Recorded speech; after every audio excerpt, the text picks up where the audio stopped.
Wow, you go, wait a minute, let me tell you that again, just in case you missed it. I will down the road, throughout this series, show you how you'll be communicating many topics which have nothing to do with your product or service which you are selling.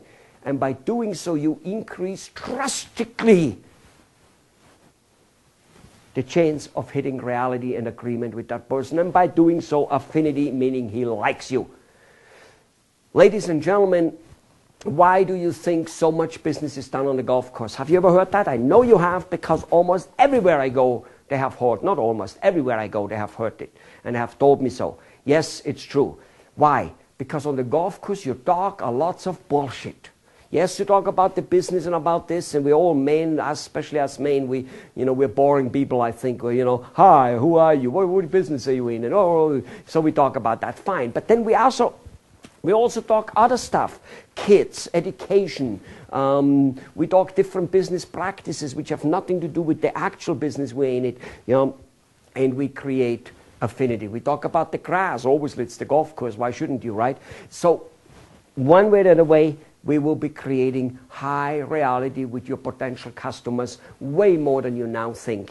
And also by talking constantly about other stuff, with your patient, be it the patient or be the client or customer, whatever in your field the customer is called, by talking lots of other things which have nothing to do with your business, you always, not only do you create the normal reality which living demands, you also can use that as constantly new entrance point for opening the door. Because it's very tedious to always keep asking, the same thing. Buy from me, buy from me, buy from me. I'm going to get back to that again. This is the reality, affinity and reality triangle.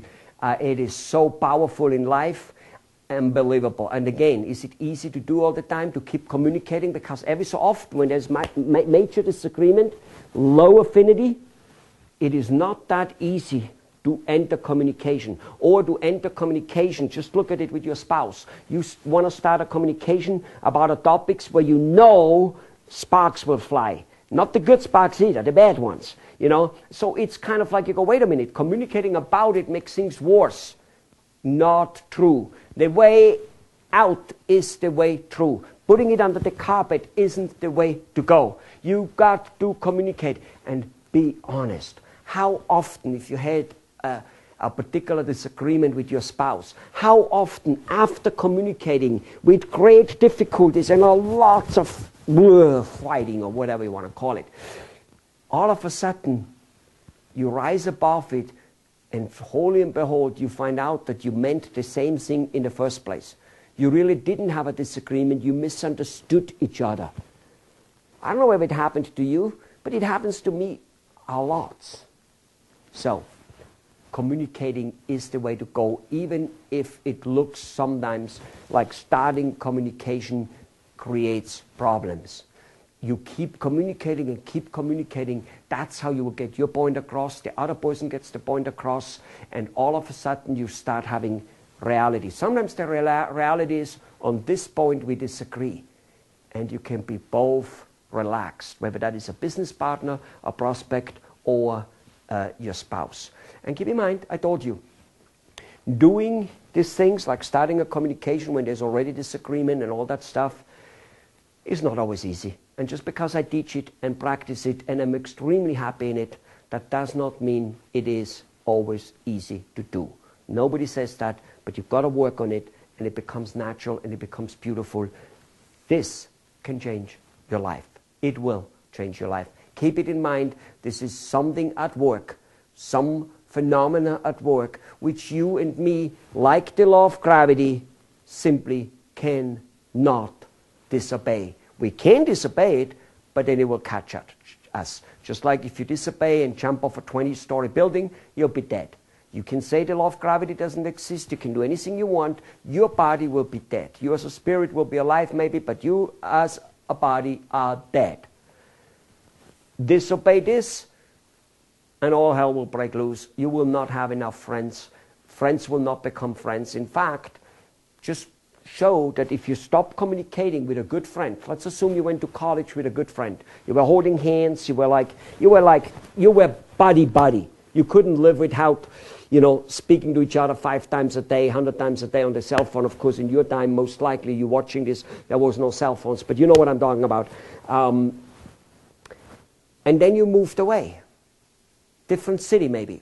Maybe not even different city, but anyway, family, work, and you talk very, very, very little. After 15 or 20 years, 5 years. Don't tell me the affinity is the same. Because if you do, you're saying that in some type of glib form. Because it isn't. It's not possible to still care the same for the person. Why? Because your reality about the person is not the same. You're barely talking to him. I have plenty of those friends living in the United States and being born in Austria. I went to engineering school there in machinery engineering. Those people have a different reality than me, who worked 25 to 30 jobs in 4 continents and is traveling all the time. I have a different reality than they who work in the same 2,000 people village, literally the same job. See what I'm saying? Yes, it doesn't mean that when I go back there, a couple of them I still talk and affinity goes up, and if I would be there a lot, affinity would go back up relatively fast again for quite a while. Yes, I agree. But while you're not talking, it goes down, and that's the whole point.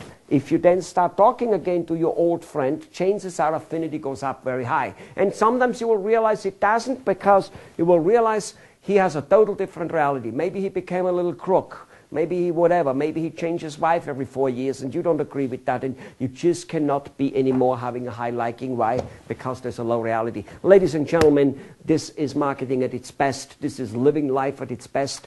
If you're married 20 years and your marriage is, you think, getting stale, surprise your wife tomorrow and start talking and talking and talking and talking and talking and talking. And after you start talking and talking and talking, talk a little bit more. Now, she might first kind of like wonder, what the hell is going on? Did you just cheat on her or him or whatever it was? You know, she might come up with you know, like, what is wrong with you? Well, you just keep talking and talking and talking and talking and talking, and pretty soon you'll be back where you were 20-some years ago, you know, being all excited about seeing each other, because during that time you talked and talked and talked and talked.